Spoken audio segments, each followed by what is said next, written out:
friends, what is up and welcome back to my channel. Today we're going to be talking about all of my favorite graphic novels and comics that I read in 2019. My stack isn't too big because I feel like half of what I read last year I didn't 100% enjoy, and a lot of those I've already unhauled. I don't tend to keep comic books if I don't absolutely love them because obviously they are huge series usually, and I'm not going to keep them if I'm not going to be continuing with the series. But today I wanted to sit down and talk about the ones that I did really love. Now, today's question of the day is, who is your favorite graphic novel or comic company? Mine would be Image. I absolutely love everything that they do. That's definitely for like comic books, and then for graphic novels I would say First Second Publishing. You'll see a little bit from both of them in this in this wrap up today, but first one I want to talk about is by First Second, and that would be Pumpkinheads by Rainbow Rowell. This follows our main characters Deja and Josiah, I think is his name. Yeah, I always think I'm going to pronounce his name wrong, but basically they are two teens that work at this pumpkin patch over the fall season, and they are really good friends. They've been friends for a while. Basically, Josiah spends a lot of this graphic novel trying to hunt down the girl that he is absolutely in love with, and Deja sort of gets drugged along with him the entire time. Now, what I really liked about this, aside from just the art style is very, very colorful. I feel like the overall story had some really good themes that people could pull from it. Deja is plus size, and it is talked about throughout the entire graphic novel. She is also bisexual, and that is talked about.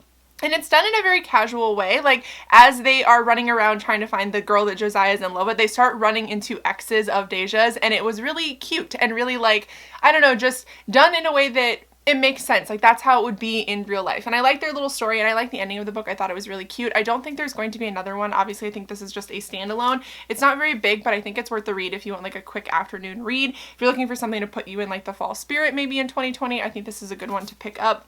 Overall, I think I gave it 4 or 5 stars. I think the artist did a really good job. You can tell just from the cover, like that's what the entire graphic novel looks like. It's very, very beautiful, and I think for me to make a graphic novel like appealing, definitely the art style is something that I really look forward to. And then obviously Rainbow Rowell did a really good job of writing very realistic characters, which is funny because I'm actually not a huge fan of her big books. I like some of these short stories that she's written, and obviously I like this graphic novel, but other than that, I'm not a huge fan. So I think in like a small, like manageable chunk of reading, I do like her stuff. And I know there's like some drama surrounding her, but I didn't think about it when I picked this up because I don't know, I try not to get into that, and I don't really know like where I stand on everything, but I did overall really like this. But this is the only thing by her that I unfortunately do own.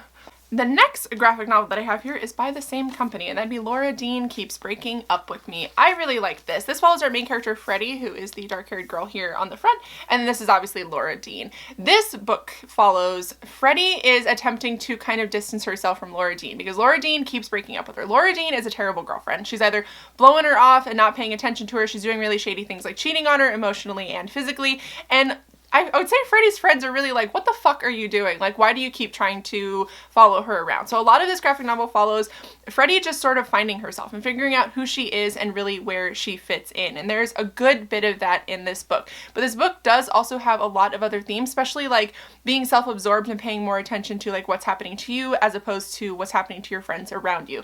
I don't really want to go into exactly what that is because that's a big portion of this, and I feel like it would give away a lot of the story, and it's definitely something as you're reading it that you're like, oh my god, like I can't believe that's happening.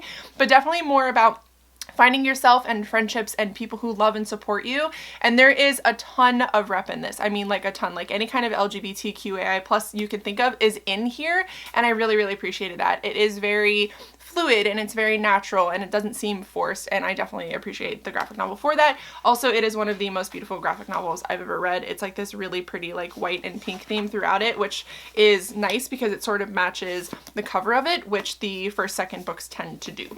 Then the next one I want to talk about is the last one from First Second that I have read, and that would be Bloom. This is hands down one of my most favorites. This follows our main character Ari, and he works in a bakery with his parents on this very, I would say like more secluded island, and they want him to carry along with their business, but he doesn't really want to do that. He like wants to join a band, and he like wants to get out there and experience life. Well, one day a very cute boy moves to town, and the circumstances for him moving there are obviously a little bit traumatic. Don't really want to go into that because I don't want to spoil the story.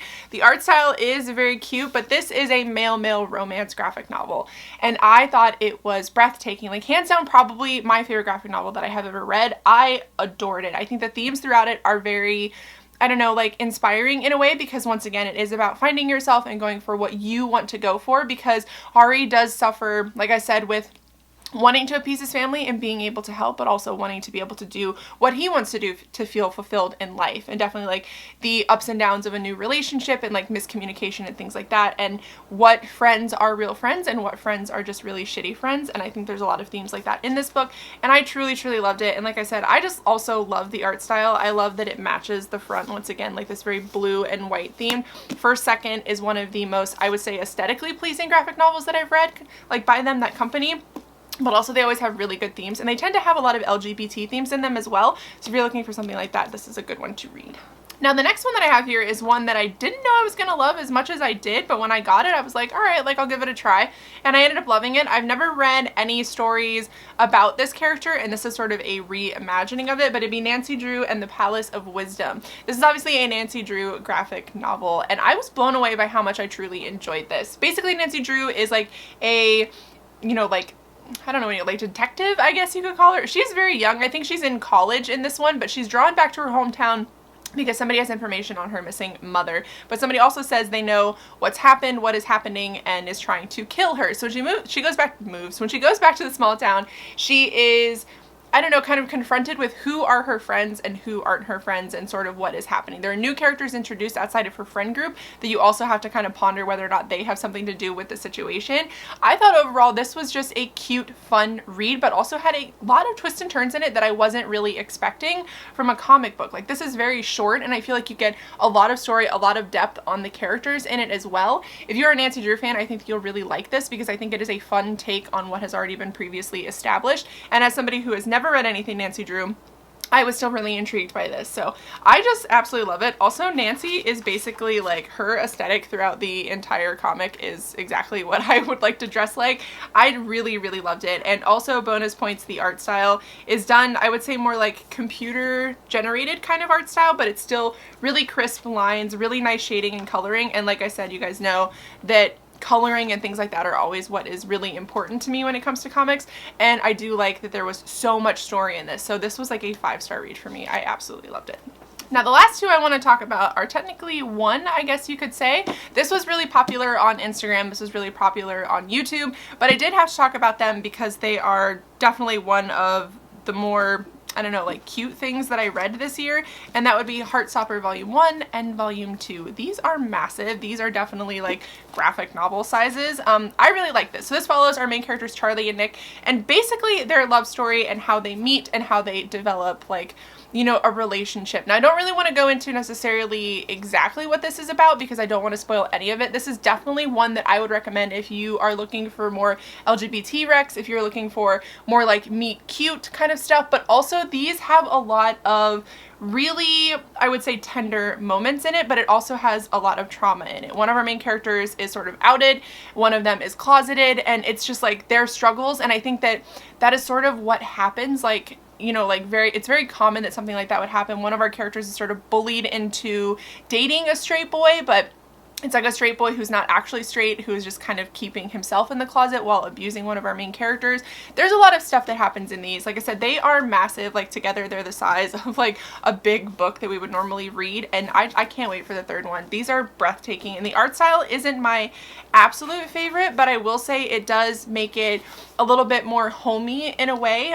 These are definitely the kind of graphic novels that will make you cry at the story. Like, I was definitely crying. I think that their little love story and sort of how it develops with like how realistic it is and how cute they are together, it really pulled at my heartstrings, and I recommend that everybody read these. Like, there's a reason why these are so popular, and I know a lot of times on YouTube and like Instagram and stuff, we tend to get things for the aesthetic and there's a lot of hype surrounding stuff, and then it sort of dies off, or like, you know, unpopular reviews come out. But I think that these will withhold like all of that. I think that these deserve the hype that they are getting, and if you haven't read them and you're looking for more graphic novels, especially LGBT ones, these are a good place to start.